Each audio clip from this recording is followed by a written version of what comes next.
Assalamualaikum warahmatullahi wabarakatuh. Apa kabar Ibu dan Bapak serta teman-teman sekalian? Semoga selalu sehat dan sejahtera. Hari ini Kamis 10 Oktober 2024, 10 hari jelang pelantikan Bapak Prabowo Subianto, jika tidak ada halangan ya. Nah, kita akan bahas eh, pidato Pak Prabowo saat penutupan acara di BNI Daily Summit ya, kemarin malam. Kan acara itu dibuka, oleh Pak Jokowi, kemudian ditutup oleh Pak Prabowo Subianto. Kita akan izin menampilkan potongan pidato beliau yang kita akan bedah juga, apakah ada sinyalemen dari potongan pidato tersebut, di mana Pak Anies nanti mungkin akan jadi salah satu pertimbangan untuk direkrut ke dalam, menjadi menteri. Kita akan simak dulu videonya, Ibu dan Bapak serta teman-teman sekalian ya. Untuk itu perlu semangat kolaborasi, semangat ingin bekerja sama. Karena itu saudara, saya selalu ingin menjalin dialog. Saya selalu ingin mengajak kerjasama. Bagi saya, ajaran kuno, 1000 kawan terlalu sedikit, 1 lawan terlalu banyak, bukan suatu slogan. Itu saya jalankan. Saya tidak melihat ke belakang, saya ingin melihat ke depan. Bagi saya, pertandingan adalah pertandingan, persaingan adalah persaingan. Ibarat kita di Olimpiade, bertanding judo, keras, banting, kunci. Begitu selesai, ada yang dinyatakan menang, yang kalah hormat, memberi tangan, bersahabat lagi. Sudah kalian. Ya, teman-teman, itu tadi potongan pidato dari Pak Prabowo ya. Yang pertama, kita ingin bedah berdasarkan, pengamat ala rakyat biasa ya. Pertama, Pak Prabowo, seringkali mengulang, 1000 kawan terlalu sedikit, 1 musuh terlalu banyak. Itu ditambah lagi, beliau ingin mengajak semua elemen, semua kekuatan untuk bahu-membahu di dalam, pemerintahannya mendatang tuh, yang jika tidak ada aral melintang akan dilantik pada 20 Oktober 2024, 10 hari lagi. Nah, sinyal atau isu Pak Anies akan diminta jadi menteri, itu memang sempat berkembang ya. Karena kan kalau ini terjadi, itu berarti mengikuti tradisi yang sebelumnya ya.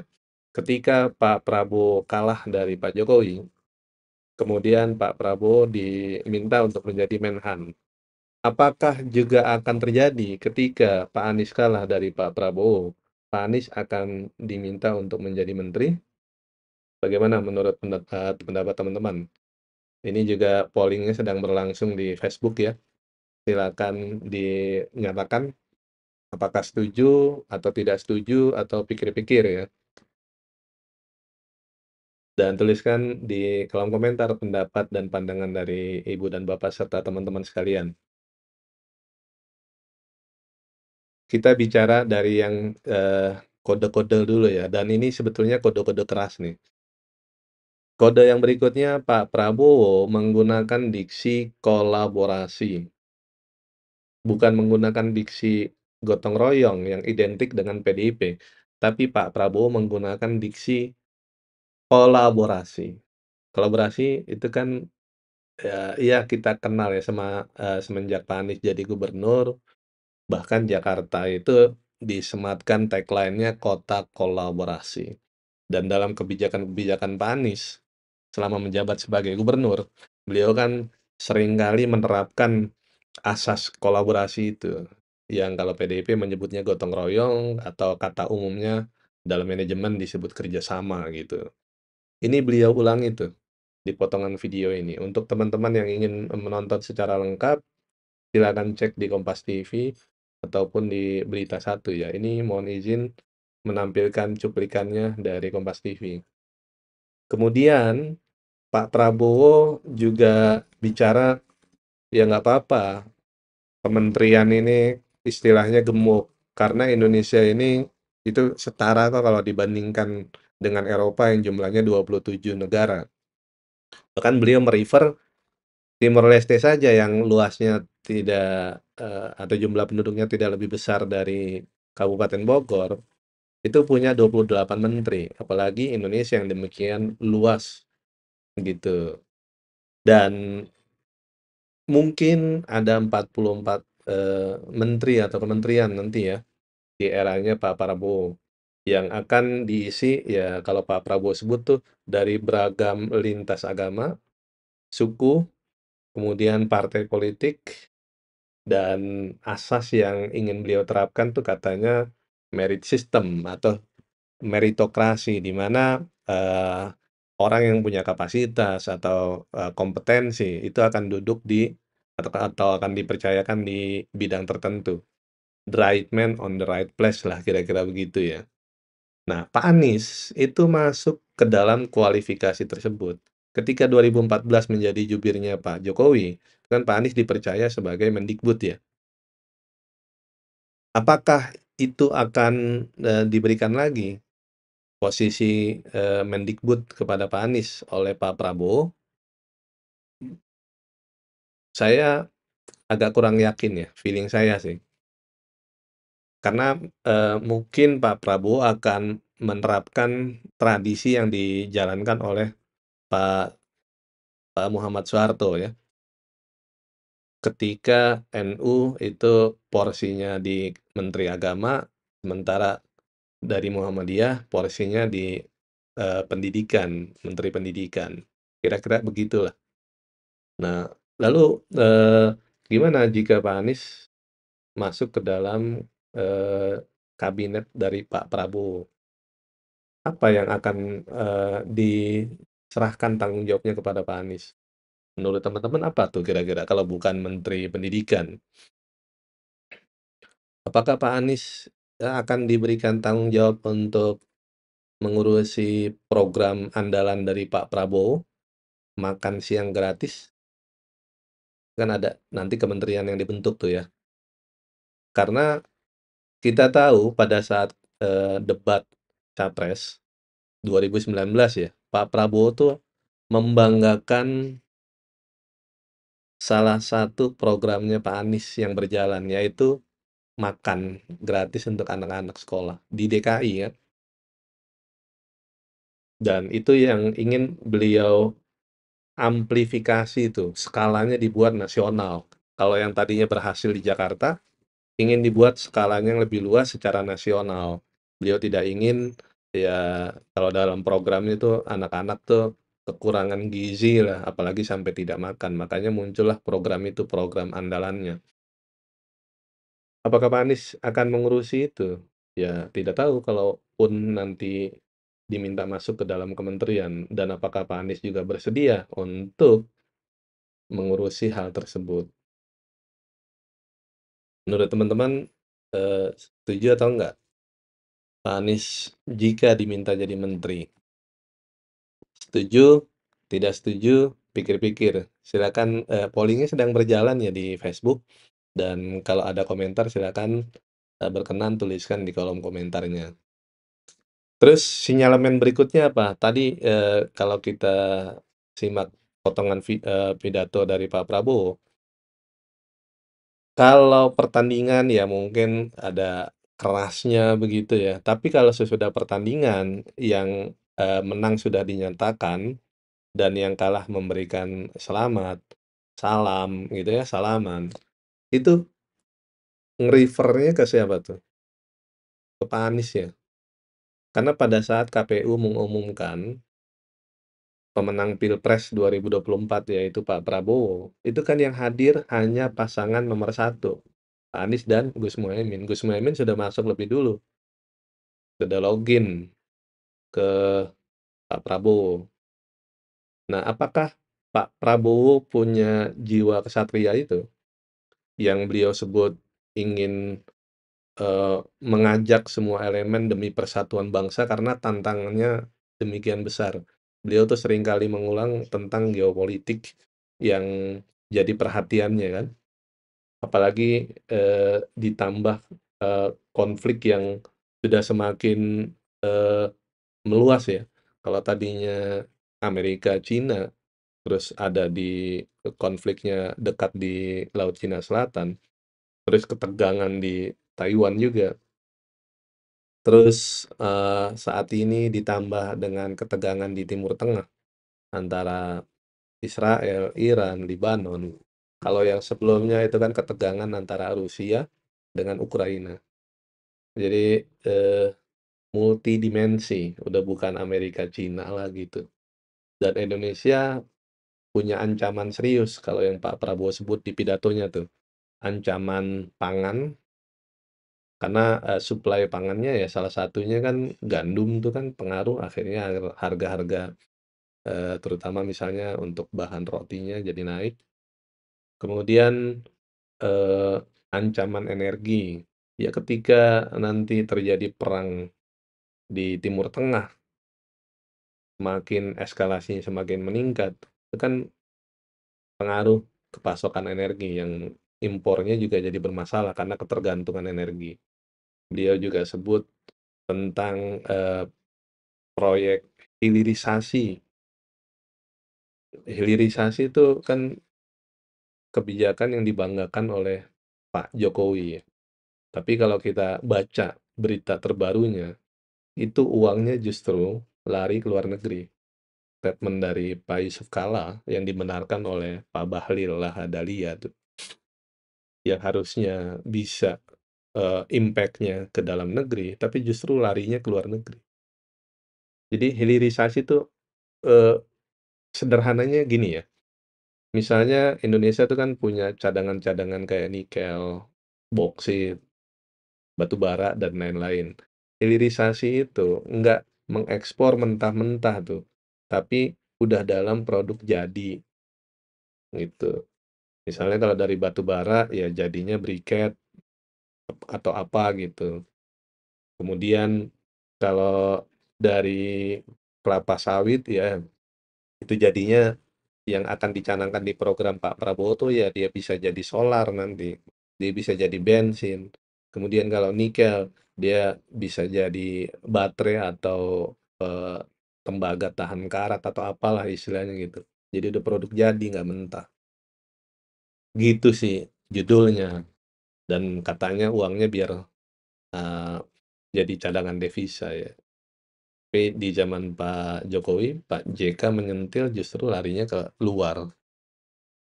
Apalagi, ya itu yang disebut sama Pak Prabowo tuh ketahanan pangan ya. Ketahanan pangan, ya nggak tahu tuh program food estate-nya berhasil atau enggak tuh, karena yang baru-baru ini dibuka di Papua kan ya, 1 jutaan hektar. Sebelumnya di Kalimantan, di Aceh, dan lain-lain. Dan karena tugas besar ini, Pak Prabowo kayaknya butuh dukungan tuh, nggak kepengen ada yang berisik nanti selama 5 tahun. Makanya semuanya bakal diakuisisi, termasuk PDIP. Tapi apakah termasuk Pak Anies? Feeling feeling teman-teman gimana? Termasuk nggak tuh? Pak Anies sendiri kalau di media ya, setiap kali ditanya, "Pak Anies, kalau misalnya masuk di kabinetnya Pak Prabowo, apa tanggapannya?" Pak Anies tanggapannya itu kan nggak menolak. Tanggapannya tuh selalu, diplomatis. Misalnya ya, di Metro TV lah, Pak Anies ditanya begitu, jawaban Pak Anies, "Lah wong ditawarin aja belum." Kalau jawab iya, nanti kayak kepedean, kalau jawab enggak lah, emang siapa yang nawarin, kira-kira gitulah ya. Kan kalau jawabannya menolak dari awal tuh kan seperti jawabannya Ganjar, ya kan? Pokoknya mau ditawarin mau enggak mau. Nah itu tegas tuh berarti. Tapi kalau Pak Anies itu membuka ruang, ruang negosiasi, itu ya. Kan kemungkinannya ada aja, misalnya Pak Prabowo ngontek gitu, "Mas Anies, tolong bantu saya." Gimana tuh jawaban Pak Anies? Kalau feeling saya sih, Pak Anies akan mempertimbangkan, akan bantu di posisi yang mana. Kalau posisinya cocok, jadi itu bareng. Tapi kalau untuk Kementerian Pendidikan, rasa-rasanya enggak ya. Feeling saya sih, itu akan, tradisinya seperti zaman Pak Harto, Kementerian Pendidikan ya Muhammadiyah, Kementerian Agama ya dari NU. Pak Anies apa?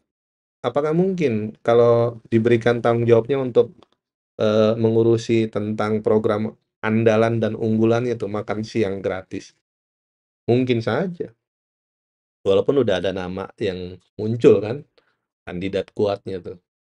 Karena kan kita ingat pada saat debat Capres 2019, itu kan Pak Prabowo saat menantang Pak Jokowi sebagai incumbent, itu beliau membanggakan program gubernur yang pernah diusungnya tuh waktu 2017, yaitu programnya Pak Anies, makan untuk anak-anak sekolah dan itu berhasil, bekerja tuh, it works.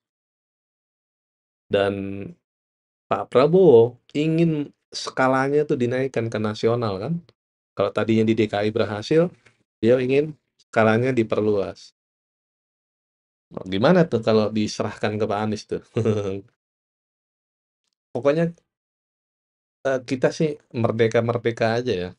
Merdeka tuh maksudnya kita bicara kemungkinan-kemungkinan itu setuju, nggak setujunya itu kan selalu terbuka ya. Pasti ada yang nggak setuju dari relawan dan pendukung Pak Anies. Dan kemungkinan juga ada yang setuju. Kalau yang setuju tuh ya lebih bersifat pragmatis aja lah ya. Misalnya, ya daripada Pak Anies nggak punya panggung gitu, biar tetap bersinar dengan kompetensi dan kualifikasi yang dimiliki oleh Pak Anies, tentu akan sangat bermanfaat, berdaya untuk Indonesia kan, gitu. Terus, untuk yang pikir-pikir, ya mungkin akan dilihat apakah Pak Prabowo dengan ucapannya itu selaras gitu, yang ingin membangun negeri, makanya semuanya diakuisisi. Jadi semua potensi-potensi oposisi itu masuk, all in. Kan PDIP juga kelihatan-kelihatan sinyalemen gabung itu kan juga besar ya, karena selama ini kita pantau di media kan nggak ada penolakan kan. Jawabannya ya itu juga, kayaknya akan masuk tuh.